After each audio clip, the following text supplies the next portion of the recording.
să vedem. Uite, ăsta zice că e monstru. Ia. Nu uit cum face de urât.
Ia priviți cât shopping este aici.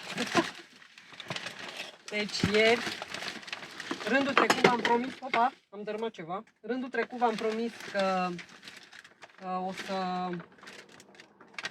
o să vă fac un shopping haul super mare, așa că acesta este.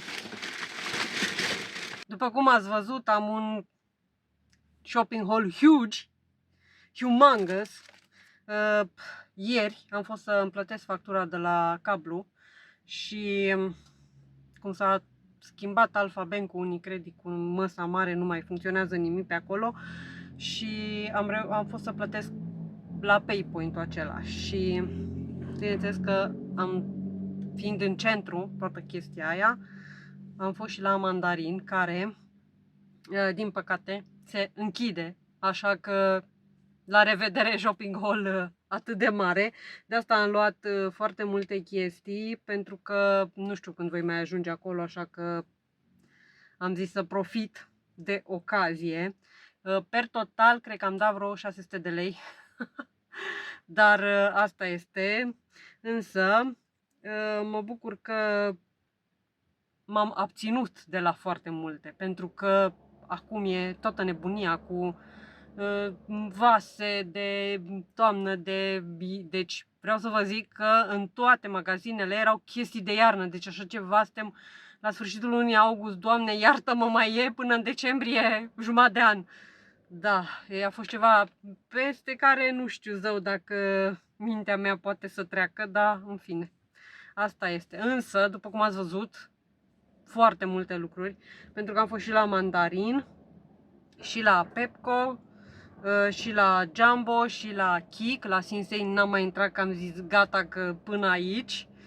Și după aia am fost în Jumbo, unde au închis ea magazinul, am fost ultima persoană care a ieșit din magazinul ăla. Deci întotdeauna, de câte ori merg la Jumbo, mă dau aia afară din magazin, așa ceva. Trebuie să încetez cu chestiile astea. Dar o să vă arăt fiecare chestiuță în parte. Și apoi zilele astea o să, 2 zile în care voi, sau cel puțin mâine, asta vreau să fac, să strâng pe aici, să fac ordine, că deja nu se mai poate. Deja am ajuns la limite. Opa, ceva o ia la goană, nu știu ce. O să încep cu începutul. Pe drumul spre Mandarin. E un magazin cu de toate. Și am luat această ață la 4 lei 90. Mi s-a părut groasă. Am vrut să iau o ață din Jumbo, dar am zis că să nu mai iau, că ața asta îmi va ajunge foarte mult timp și o folosesc mai mult la chestiile astea de vară. Poate și la cele de toamnă, încă nu sunt sigură, dar am luat 2 gheme din astea, mă gândesc că mi-ajunge, plus că mai am și de rândul trecut, așa că am zis să nu mai investesc, însă ce era în Jumbo ăla. Alt lucru pe care l-am luat sunt aceste etichete. A fost 50 de bani foaia aceasta, destul de mult, dar ținând cont că toate alea s-au scumpit, am zis că poate am nevoie de ele. Întotdeauna aveam nevoie de ele când foloseam la frigider sau diverse chestii și nu mai am decât câteva. Apoi, la 4 lei am luat acest elastic. Știu că mai am, dar îmi place foarte mult cum dă culoarea asta pe diverse chestii. Trebuie să fac cărțile acelea poștale, pentru că am rămas datoare și mă gândesc că o să le fac ca și reel-uri, pentru că poate reușesc să le fac mai rapid așa și o să pun reel-urile când în zilele în care nu filmez. Așa că de asta am luat și mă gândesc că la jurnale voi folosi. Apoi de la librărie am fost și am luat iară stickere. Din acestea mai am, de toamnă sunt. Acesta a fost 5,50 lei, ca și acesta cu inimioare. Și ce nu focusează chestia asta. Și acesta a fost 7 lei cu frunze de toamnă. Vreau să fac câteva masterboard-uri din acestea de toamnă și mă gândesc că în fiecare anotimp aș face o dată pe săptămână. Nu știu dacă îl voi face ca și reel sau ca și video, dar aș vrea să fac masterboard-uri pentru fiecare anotimp. Și mi-am luat un caietel din acela micuț, special pentru astfel de masterboard-uri, pentru că vreau să folosesc toate chestiile astea. Apoi am fost la Pepco, adică nu, la Pepco am fost după Mandarin, dar am luat doar câteva chestii de la Pepco, așa că o să vi le arăt pe acestea. Sincer, a crescut TVA-ul și bineînțeles că toate magazinele și-au scumpit imediat tot stocul. Cutiile acelea care erau, v-am și filmat, de 5 lei s-au făcut 6 lei. Care erau de 10 lei s-au făcut 11 lei. Deci așa ceva. Și am găsit-o pe aceasta la reducere. De la 21 de lei am luat-o cu 16 lei. Știu cât se vede aici pe cameră. M-am tot uitat să văd dacă are dacă e ruptă sau așa, însă nu a fost ruptă. Este, cred că, de pantofi, dar bineînțeles că eu am luat-o pentru a stoca toate nebunile pe care le-am cumpărat, pentru că pantofii țin în altă parte. Și nu am mai luat alte cutii decât de la Jumbo, dar o să vă arăt. Am și lista de prețuri, dar cred că la Pepco au toate lucrurile cu prețul pe ele. Apoi, la 10 lei, am luat chestiile astea. Și le-am luat pentru a da cu pastă din aia modelatoare peste ele, sau ca să le folosesc, vreau să încep să vopsesc hârtia aceasta albă. Am văzut cu ceaiuri și am o cutie de ceai negru din aceea de vremea comunismului. O să vă, cred că v-am și arătat-o, nu mai știu exact, dar vreau să folosesc chestiile astea când vopsesc cu ceai hârtia. Așa că două din astea mai am, dar cred că știu că e diferită, parcă e cu ceva frunze, cred că o am pe aici, pe undeva, chestia asta, și mai am una verde, dar puțin diferită de asta. Apoi, ultimele lucruri pe care le-am luat de la Pepco sunt chestiile astea. Sunt diferite de cele pe care le-am luat rândul trecut și am luat și așa cu ciuperci, cu flori, fructe și chestii și conuri de brad. O să le desfac când le, ca să nu vă mai fâșii, o să le desfac cu voi când le pun în cutie. Apoi, la mandarină am luat foarte multe chestii. Mi-am luat, că mai am într-o parte, nu știu dacă mai am într-o parte, mi-am luat șervețele din acestea. De obicei aveau prețul pe ele, astea au fost 5 lei. Și, scuze, îmi pare rău că nu mi-am luat două din ele, dar parcă știam că am luat două, dar se pare că nu. Apoi la 2 lei am luat chestii din astea, sunt pentru să faci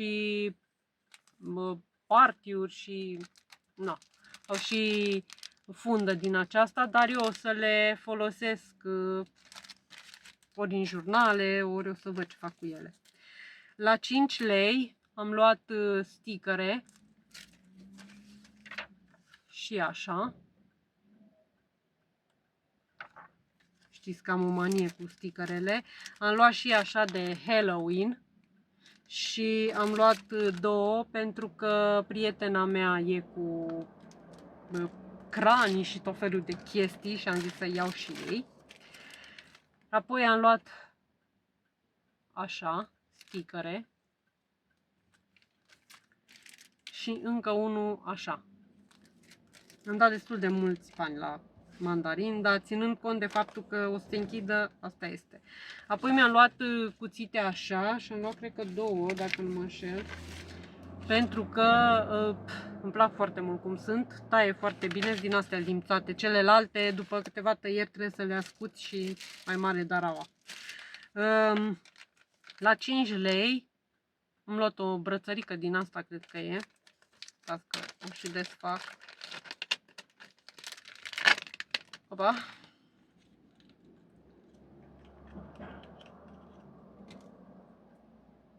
Așa. O să o și pun la mână.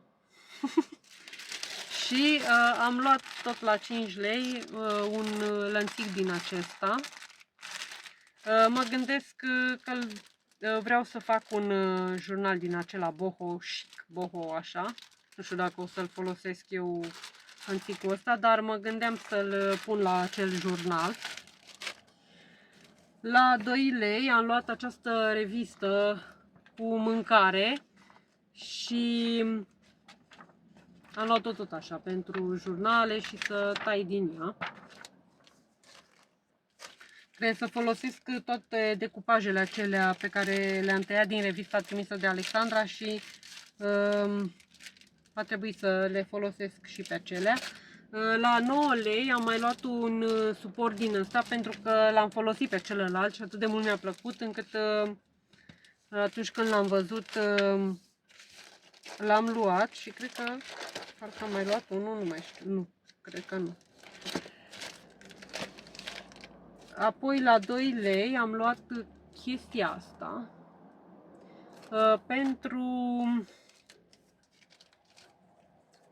ceea ce vreau să fac cu Asia și cu ceea ce vreau să vizitez. La 5 lei am luat plic așa care are un carton pe spate, așa ca să trimit lucrările. La 9 lei am luat aceste hârtii. Sunt hârtii simple, cred. Asta vedem. Că am luat destul de multe hârtii din acelea de scris pe ele și sincer îmi plac foarte mult. Au așa un model aparte. Așa sunt. Sunt hârtii normale. Portocalii. Dar 9 lei și cred că sunt 50 de coli. Așa că m-am gândit că merită prețul. Și unele din ele le pot și face cu... le pot picta cu ceai din acela, așa că o să iasă frumos. Apoi pentru împachetat, nu, înainte, la 2 lei am mai luat 2 plicuri din acestea tot așa pentru trimis lucrări.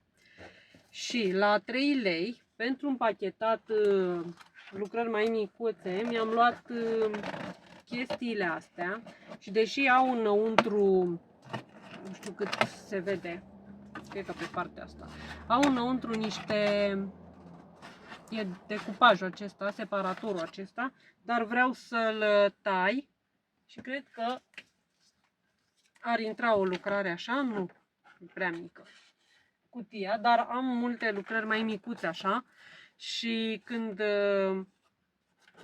după ce o să scot separatorul acesta o să pot să modelez cutiile acestea.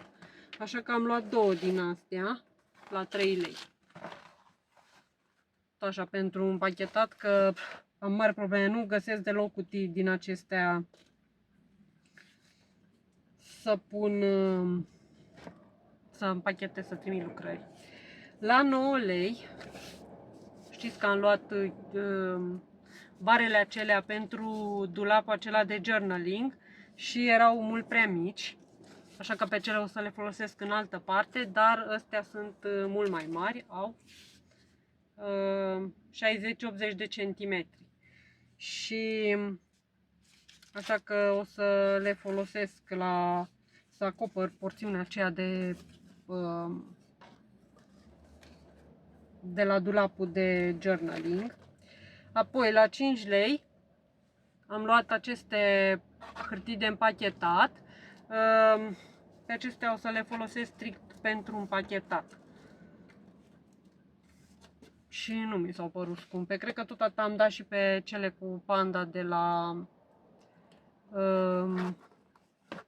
Profi, dar acum nu cred că vor mai fi 5 lei și cred că s-au scumpit. Acum la mandarin, pentru că se închide magazinul, vând tot la 40-50% reducere.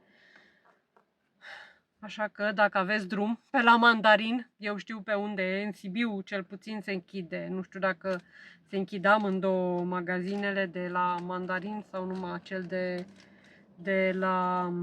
pe 9 mai, încă nu știu. Da, eu zic că se găsesc lucruri foarte utile. Apoi, de la Kik mi-am luat această sacoșică cu Winnie the Pooh, Be Happy Be You, și pe care am dat, și zic, nu am ochelarii, dar sper să văd, 9 lei. Dar folosesc aceste sacoșele foarte mult când merg peste tot ca să-mi car toate ustensilele de pictură. Apoi, pe acesta, nu știu cât am dat, 15 lei. Mi-am luat plannerul ăsta, că am 1 miliard de plannere și niciunul nu funcționează, pe care să scriu zilnic ce să fac. Mă gândesc că ăsta să-l pun aici, o să văd și unde, pe una din fețele acestea de la Thermopan, pentru că ca să-mi scriu planificare pe zile, o să încerc și cu asta. Apoi la 4,50 lei am luat acești năsturei cu capete de ursuleți, 2 punguțe așa. La 4 lei redus de la 15 lei. Am luat stickerele acestea cu floricele. Să văd unde le mai pun eu stickerele astea. Și tot pentru ambalat lucrări, la 10 lei am luat cutia aceasta. Apoi am găsit mai ieftine la Jumbo, dar asta este, deja o luasem. E cu Happy Birthday to you, dar o să îi pun ceva pe față când o trimit și asta este. Oricum, la poștă nu găsesc, că aș fi dat și mai mult și chiar de la poștă, dar dacă nu au astfel de cutii, atunci trebuie să luăm de unde găsim. Dar la Jumbo mult mai ieftine cutiuțele acelea și chiar și cutiile de plastic mi s-au părut mai ieftine acum acolo. Cred că încă n-au apucat să mărească prețurile, că după aia cred că și acolo se vor scumpi cu siguranță. În orice caz, dezamăgitor chestia asta cu scumpirile. Toate magazinele acum măresc totul. Dar doar atât am luat de la Kik, așa că n-am făcut niciun mare ravagiu. Însă urmează Jumbo, unde am lăsat 250 de lei. I-am îmbogățit pe cei de la Jumbo. După cum ați văzut, o mulțime de chestii de la Jumbo. Am aici bonul, pentru că nu știu prețurile pe din afară. Dar un lucru pe care l-am luat, pentru că tot v-am arătat înainte, această cutie a fost 7 lei. Și lucrarea aceasta, de exemplu, intră foarte bine în ea. După cum vedeți. Așa că nu mi s-a părut nici scumpă față de cea de la Kik. De aceea am dat 10 lei, numai că aceea este mult mai mare. Deci prețul, eu zic că a fost ok la Kik. Dar cutia aceea era la reducere. Așa că da. Și am luat două cutii din acestea. O să le bag aici în dulap. Am un loc special pentru chestiile acestea de ambalat lucrări. Apoi o să mă uit că am luat această cutiuță transparentă la 5 lei. Și sincer, în afară de faptul că are 1 miliard de unicorni, dar 5 lei această cutie, la fel ca cea de la Pepco, care acum e 6 lei. Așa că de asta am și luat-o. O să o folosesc la pus lucrurile acestea mai mărunte și stocat, care toate cutiuțele acestea o să le țin în dulapul acela de journaling. Apoi am luat două cutii din acestea, tot pentru depozitat. Acestea sunt pentru pantofi și e 10 lei una.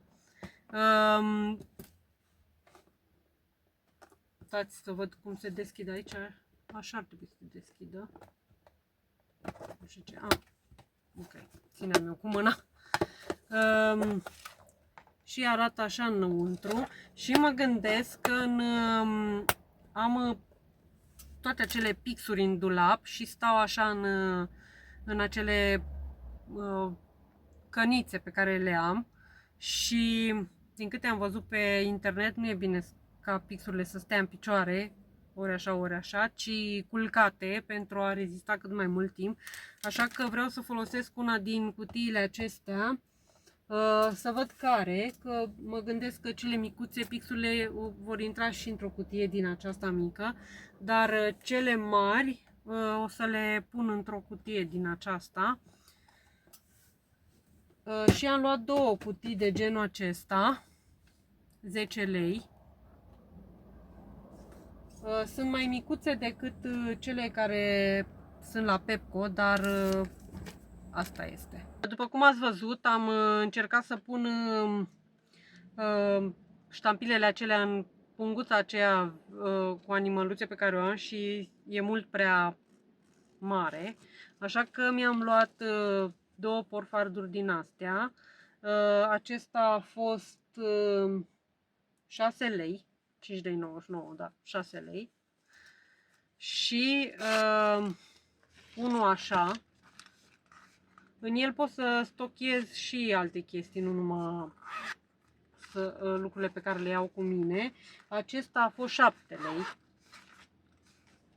Și mi-am mai luat, pentru că am foarte multe gablonțuri și bijuterii din astea, mi-am mai luat un suport din acesta de perete pentru bijuterii. Acesta a fost 10 lei. Și totuși vreau să îmi cos eu ceva, dar o să-l desfac cu voi acum. Pentru că vreau să văd cum e acolo, nu l-am desfăcut. Dar vreau să îmi cos ceva. Și de asta am și luat un astfel de organizator, să văd cam cum este. Deci e ceva de genul. Însă, pe deasupra, cred că ți arată și cum se asamblează. Aha. Dacă vine ceva de genul ăsta. O să-l asamblez cu voi, dar vreau să fac ceva ca să nu se mai pună praful pe toate bijurile și toate nebunile pe care le am, pentru că toate sunt expuse acum și în ăsta vor fi tot la fel expuse, însă vreau să fac ceva pe care să-l acopăr și am chestia asta de canvas aici, așa că vreau să și pictez ceva pe el și apoi să îl cos, sau înainte cred că o să-l cos și apoi o să-l pictez și o să încerc să acopăr toate chestiile astea ca să nu se mai pună praful, că praful e o problemă în țara aceasta, se pare. Acum o să vă arăt cele mai scumpe chestii pe care le-am luat de la Jumbo. Dar o să vă arăt întâi rama aceasta. A fost 10 lei. Și nu știu cât vedeți, este cu spațiu pentru lucrări așa cum este aceasta. Și vreau să văd dacă intră chestia asta, deși mă îndoiesc. Dar tocmai de asta am luat una singură, ca să știu cam cât de mare poate fi distanța între lucrare și geam. Să știu pe viitor cât de mari cât de înalte să fac lucrările. Din păcate are pe spate chestia asta, ce urăsc clemele astea. Astea după ce le desfaci de 2-3 ori, se rup, pur și simplu. Și va trebui să folosești cuie sau să arunci rama.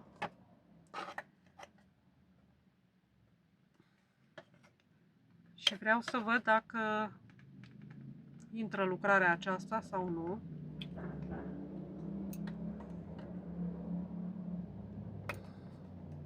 Vai, foarte greu să desfac chestiile astea. Așa.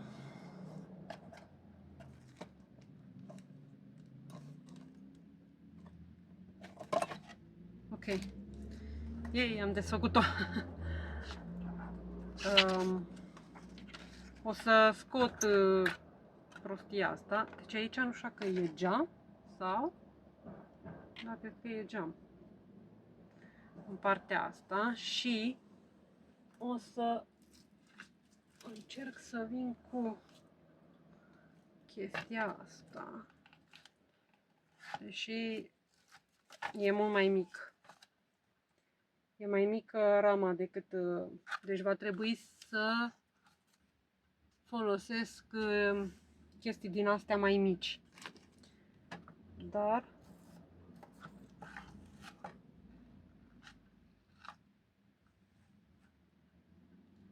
nu știu dacă intră, nu cred că ar fi intrat așa. Da, e spațiu mult mai mare.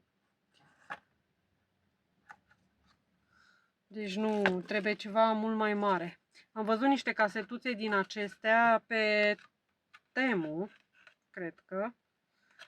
Și sincer, cred că lucrările astea cu din alea merg ca să nu se pună praful pe ele, pentru că am oroare de praf, cum puteți să vă dați seama. Așa că acele casetuțe cred că ar fi o soluție potrivită pentru astfel de lucrări 3D.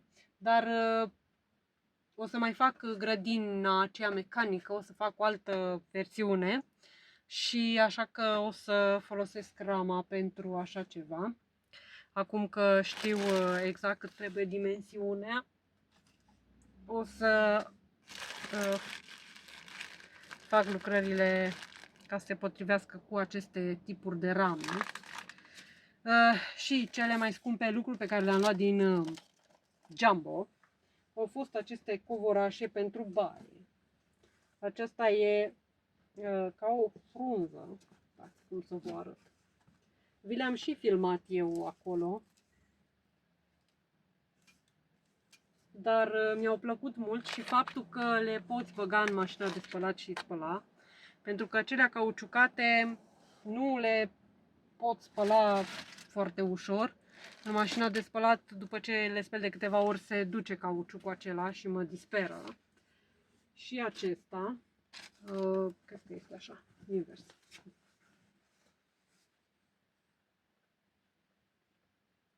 Acesta, fiecare a fost 25 de lei. Enorm, dacă mă întreb pe mine, dar vreau să fac câteva schimbări acolo în baie și doar așa pot să schimb. Și eventual să mai îmi iau un dulăpior ceva și cam atât.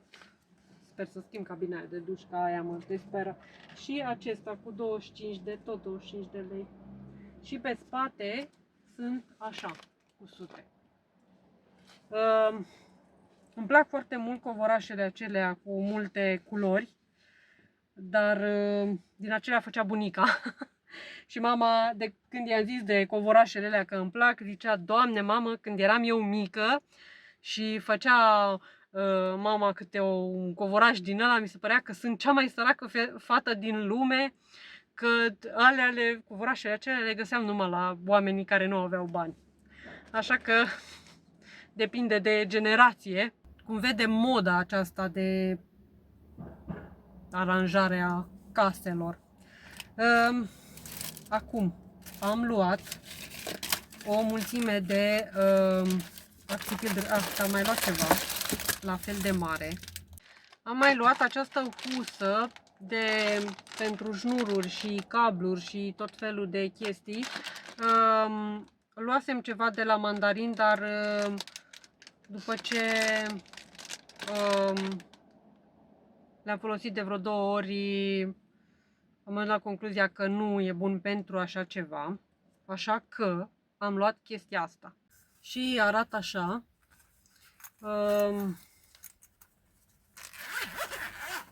Înăuntru este așa.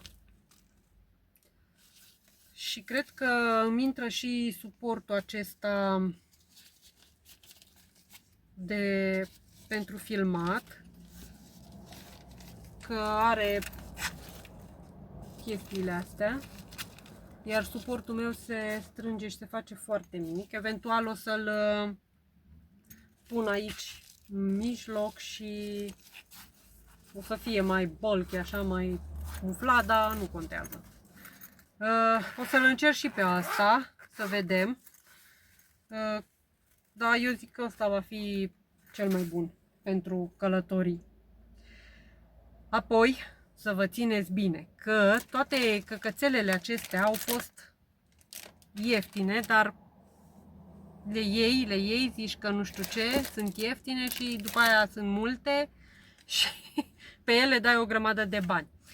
Chestia asta o să o țin și o să o folosesc pentru care ia așa pe spate ca un geamantan din acesta, așa că o să o folosesc în jurnalele de călătorie pe care le voi face. Deci nu arunc chestia asta, în rest tot am aruncat. Deci chiar nu țin toate nebuniile. Dar am luat, o să mă uit și la prețuri. Am mai luat acțipil de așa. Astea sunt pentru valiză, zice că le poți pune după cum vedeți aici, dar eu nu o să le folosesc pe nicio valiză, pentru că de câte ori am fost plecată, valiza n-a durat mai mult de câteva călătorii și am aruncat-o la gunoi, așa de ruptă și distrusă a fost, ci le-am luat tot așa pentru jurnale. Asta a fost 4 lei o singură foaie din asta, nu știu acum câte are, 15 bucăți, văd că scrie pe una din ele. Cred că, da, 15 bucăți sunt pe fiecare. Și m-am gândit că pentru jurnalele de călătorie or să fie foarte bune. Și chiar și pentru vision board-ul acela. Apoi, la 8 lei, am luat fluturii aceștia. Tot așa de pus în jurnale. Sunt cu cleștișori așa. Dar pe șervețelele acelea ați văzut că dau foarte bine fluturașii aceștia. Apoi la 5 lei am luat floricelele acestea și trandafirașii. Pentru tot așa, ori jurnale, ori dacă voi face vreo grădină din aceea zen sau eu știu altceva. Și la 4 lei, cred că 4 lei am dat pe ea, da, am luat această panglicuță cu pom-pom, roză e, nu o să mai desfac acum, dar tot așa am luat-o pentru jurnale și voi vedea la ce mai folosesc. Apoi am luat această dantelă la 7 lei, care este pe un turcoaz așa, și mă gândesc să o folosesc și în lucrarea pe care vreau să o fac zilele acestea. Și am mai luat la 3 lei 1 aceste brelocuri cu panda, unul pentru prietena mea și unul pentru mine, că nu am destule brelocuri cu panda, dar nu se știe niciodată. Și brelocurile acestea eu le folosesc și la jurnale, în călătorie sau le mai pun la geantă. Pentru lucrările pe care vreau să le fac acum, am luat chestiile astea, ștrasurile acestea, au fost 4 lei bucata și mai am câteva, așa că vreau să încerc să le folosesc. Nu sunt exact ca cele pe care le-au folosit în lucrările acelea, dar acestea le-am găsit, așa că pe acestea le-am luat și sunt curioasă ce iese, dar vreau să fac 2 lucrări mari. Cartonul acela e destul de mare și mă gândesc să mai fac 2 sau 3, nu mai știu exact câte lucrări am din acelea înalte, dar dreptunghiulare așa. Și pe acelea vreau să le fac tot așa. Și am mai luat un semn din acesta de carte, tot pentru jurnale de pus sau pentru vision board-ul acela. Pe astea am dat 3 lei. Apoi la 3 lei am luat 2 seturi așa, cu ușă și scară și toate nebuniile. Pentru toamnă mă gândesc să le folosesc. Una din ele vreau să fac un colaj cu ele, cu tot ce e aici, un colaj așa de toamnă, și cealaltă vreau să o folosesc la decorațiunea cu căsuțe. O să văd ce îmi vine în cap. Dar 3 lei, sincer, pe toate nebuniile astea nu mi s-a părut mult. Și am mai dat 3 lei și pe decorațiunea acestea cu flutura și inimioare. Tot așa. Pentru ori colaj, ori decorațiunile acelea cu căsuțe. După aia am dat 6 lei pe fluturașii aceștia. Eu am mai avut din aceștia, dar ați văzut, au ieșit foarte frumoase decorațiunile acelea cu ei. și așa multicolori, dau un vibe plăcut. Și ultimele lucruri pe care le-am luat au fost aceste două șnururi pe care am dat 4 lei, o bucată, și pe acestea le-am luat pentru decorațiunile acestea cu scoici, pentru că vreau să le termin, așa că o să vă nebunesc cu decorațiuni cu scoici, chiar dacă nu o să vă mai placă, dar eu tot o să fac, pentru că vreau să termin toate scoicile astea pe care le am și nu vreau să mă mai mut în casă cu ele. Și apoi o să fac și ceva cu toamnă, oricum următorul lucru după scoici vor fi căsuțele acestea, pentru că vreau să le termin din iunie. Am văzut că le-am făcut în lut și n-am mai apucat să mai fac nimic cu ele, dar vreau să le folosesc. Da, deci după cum ați văzut, așa arată bonul de la Jumbo de 254 de lei sau 55. O căruță de bani, însă cred că o să mă mai duc de Crăciun la Jumbo, așa că nu o să mă mai vadă Jumbo prea curând pe acolo și sper că atunci să nu mai dau foarte mulți bani, pentru că am destul de multe chestii, am vreo 2 cutii pentru Crăciun, așa că nu, trebuie să folosesc chestiile astea și să fac decorațiuni. Am reușit să spăl și materialele acelea pe care le-am luat de la țară. Din păcate nu prea au ieșit ele așa cum vroiam, dar am încercat toate modalitățile și ca să pun clor pe ele n-am vrut. Așa că dacă sunt puțin pătate, asta este. Oricum o să le folosesc pentru mine, pentru că nu vreau să mă despart de chestia aia pe care am făcut-o eu când eram mică. Și da, cam atât este ce am cumpărat. După cum ați văzut, o mulțime de lucruri. Am și filmat, nu foarte mult în Kik, cred că am filmat, în Pepco și în Jumbo. În Mandarin nu mă lasă să filmez, am întrebat și nu. Da, și în celelalte magazine, așa n-am mai filmat, că n-avea rost. Dar n-am mai fost la Sinsei, însă nu cred că era mare lucru. Dar am luat destul de multe chestii, așa că și așa, până o să le pun toate chestiile astea la loc, cred că o să-mi ia veșnicia jumătate. Și trebuie să împachetez ăsta, să-l duc la curier, deci da. Deocamdată asta o să fac primul lucru, înainte să pun orice la locul lui, o să împachetez lucrarea și o să mă duc cu ea la curier.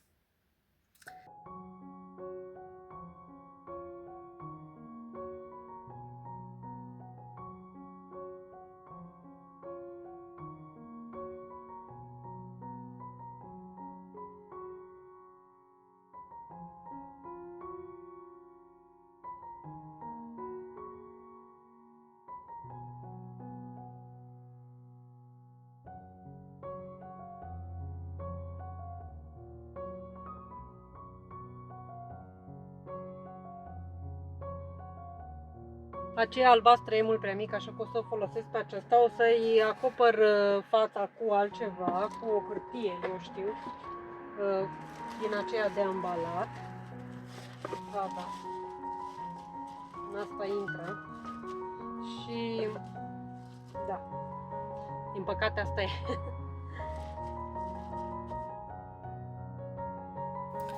Vreau să acopăr chestia asta cu Happy Birthday și am tăiat jumătate din hârtia aceasta de orez și o să o lipesc cu lipici și deasupra cred că o să pun ceva, dar nu vreau să pun fluturaș sau chestii din astea foarte tari, pentru că o să acopăr, o să-l învelesc în hârtie de ambalat și nu știu, zău, cumva dacă este ceva care iese în afară se simte și nu vreau să fie probleme, așa că pe margine mă gândesc să decorez ori cu pompomul acesta, ori dacă nu Eventual cu o bandă, ceva... Nu știu încă.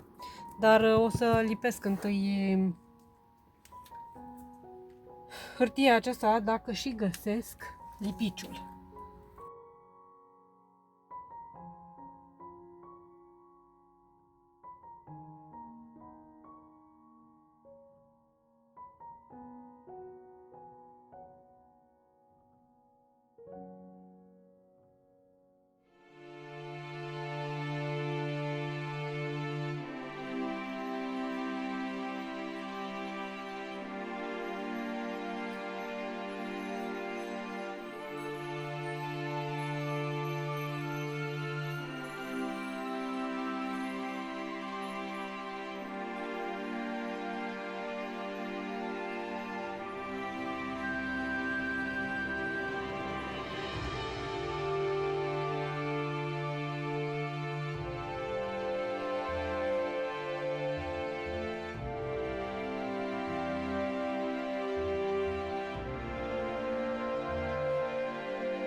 Gata pachetul, dar este 5 ceasul. S-a închis la curier, așa că numai luni o să ai pachetelul Alexandra. Aici este.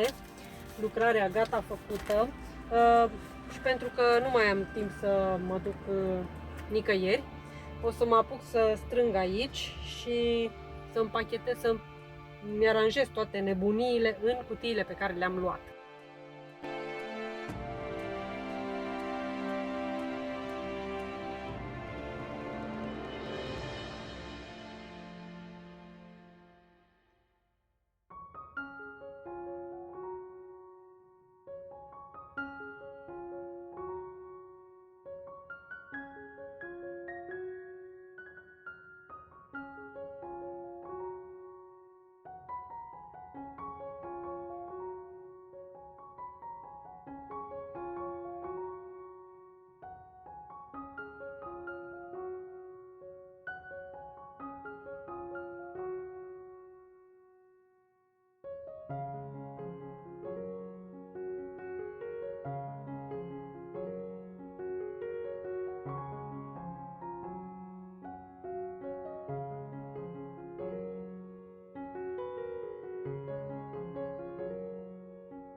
Așa că sper că v-a plăcut videoclipul. Dacă v-a plăcut și vreți să mai vedeți astfel de content, dați un like, un subscribe la canal și noi ne vedem într-un clip următor. Și încă ceva. Lăstunii nu au mai făcut niciun pui, dar vin în cuib toți. În afară de în cuibul acesta cu tunel, în ăsta nu au mai venit deloc. Nici puii aceia, nici părinții. Însă în celelalte 3 cuiburi și la chirăici vin și părinții și puii. Din păcate nu cred că vor mai face, pentru că oricum prin septembrie cred că pleacă la cum e vremea. Noaptea este foarte rece și ziua foarte cald, deci să vă spun câte grade sunt acum în atelier: 31 de grade. Hamacoc! În orice caz mai sunt 45 câte au fost ultima oară, dar tot e cald, foarte cald. Așa că da, mă pun pe treabă. Pe data viitoare.